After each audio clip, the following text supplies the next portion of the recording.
Yo, what's going on, everybody? It's your boy Motoman Dan. We're back at it again. This time we're talking about the spike wall. Slaps enemies with physical damage and throws them back depending on their size. For this, you have to kill 50 enemies to unlock the unique upgrades. Level upgrades are to increase damage. The unique upgrades is to either bleed or stun. The upgrade that I like to usually run is going to be the stun upgrade. The reason I usually run the stun upgrade is because I typically have something else that gives bleed. And by that I mean the saw blade launcher. I might have the saw blade launcher underneath the spike wall, and if I'm already taking care of that, then stun helps with the spike wall in adding combo points. Also, it'll stun money bags, whereas bleed doesn't really do a whole lot to money bags, and we're talking endless here. Spike wall shines in endless. It is one of the better endless traps that there is, just because it's one of the few that really affect very heavy enemies. The spike wall intrinsically affects very heavy enemies. You don't need an upgrade for that. It just does. It's the only one that does, other than the giant flip trap. But that's a war scenario only trap, so spike wall is really good in that regard. There's a lot of different configurations you can set the spike wall up. We're going to go over that as well. And then let's see what else we talk about. It doesn't fling enemies as far as a flip trap, but I do have the numbers in the wiki page, which are a rough guesstimate based upon my observations of the spike wall's interactions with some of the enemies. If you want to look at like how I've measured stuff like that, look at the flip trap video, where I kind of show how I measure distance from enemies, getting affected by physics traps. With that being said, let's go ahead and jump into the game file. So the first one we got to talk about is the damage, which is 40. The base velocity for whatever that means is 150,000. Again, if you want to look at, or if you want to understand a little bit more about the physics, check out the flip trap video, where we kind of go over some of that stuff. But essentially, we don't know what that means in relation to anything. Even in relation to itself, there's some kind of formula that we just don't know in with velocity. Okay, for trap protos, we have a trigger delay of 4 seconds. We have a reset delay of 0.1. We have a cooldown of 10 seconds, so it's basically 10-second cooldown. Coin value of 800, and you do unlock it after you complete front lawn, so you do get to get it for free. And that's all there is to know about the trap protos. Upgrade protos. So we had the damage at 40. The upgrade protos increases damage by 10, increases damage by another 10, taking it to 60, and then increases damage by 20, giving you 80 damage total. Then you have your two unique upgrades. First unique upgrade, here's bleeds enemies hit, where you get the decoy bleed. And the second unique upgrade is stuns enemies hit, where you get the crossbow stun. If we go to status effect protos, we'll see the decoy bleed here is 3 seconds, and it's 8 damage a second. And if we go to the crossbow stun, we're going to see it's a 3-second stun. All right, let's jump into the game and take a look at a couple of interesting, unique maybe configurations that you can use on your maps. All right, so the first configuration I'm going to show you is something like this. It's pretty fun to do this. You can do it on a lot of different ones. Anything that you can flip upwards, and you can also use the flip traps as well to help out. But basically, what'll happen is if you can get enemies back here, again, flip traps can get them back here.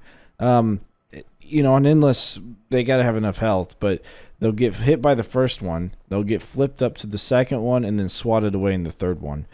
If you have medium orcs, they're the best to do it with. Light orcs are fine as well. Heavy orcs won't get flung up enough, and kobolds will get flung too high, but generally they just die right away anyways. Whenever it hits a big guy, it's probably just going to do boop, and then they're going to fall over right into like the same tile. Now you can also flip it downwards, so it's smashing down into the enemies as well. You can always do that. And all that does is just pushes them into the ground, so they fall over and they become ragdolled or have the launch status effect. In my opinion, it's better to do upwards direction versus downward direction, because regardless, the very heavy enemies are going to get ragdolled, but the smaller enemies are actually going to have a little bit of airtime versus just getting pushed into the ground, where they start their standing up animation a little bit quicker. However, on this map specifically, it is very easy to get to the point where you are using the spike wall in this manner. So give that a check. Try it out for yourselves. That's a good one for sure. Now here we have another design that is to put the spike wall on in front of an opening. So we have a little bit of an opening here, and we put the spike wall in front of it here, such as this. Now the spike wall does change trajectory of things, and it'll get in the way of dart spitters and such. Your auto attacks, it'll get in the way of that. So do be mindful of it. But it's usually only when it's deployed is when that's a problem. Of course, you can put like something like a wall charger back here, or something with infinite pierce, right? Or like an ice wall. Or you can use saw blade launchers going, launching up. Or you can place this, of course, higher up. Now that's something else to do, is to place this higher up, because as we talked about earlier, the kobolds, right, the kobold runners, they have such low HP that they're going to die to anything anyways, and these will hit anything above a kobold, because everything that's above a kobold is more than one high-ish. Depends on the wall. There's a little bit of space depending on the wall where it won't hit a light orc either, but I believe that this one will. But it's got to be very particular to do it. So basically, if it's going to hit us in the head, which I believe this does, as you can see when we're moving, then it will. Alright, as you can see there, the light orcs, which are very short, actually got hit by the spike wall. So something we want to check out here is, yes, we have a trigger range of 3 grid squares, but we want to see exactly how far away from the 3 grid squares the enemies end up. So it looks like it didn't attack that guy, so we're gonna hold it here. And we'll see if either of these guys get hit by it. He did not. Okay. So it is 3 grid squares for its range as well, for its auto attack. But you can see where how high it is to not actually affect anything that is a kobold runner.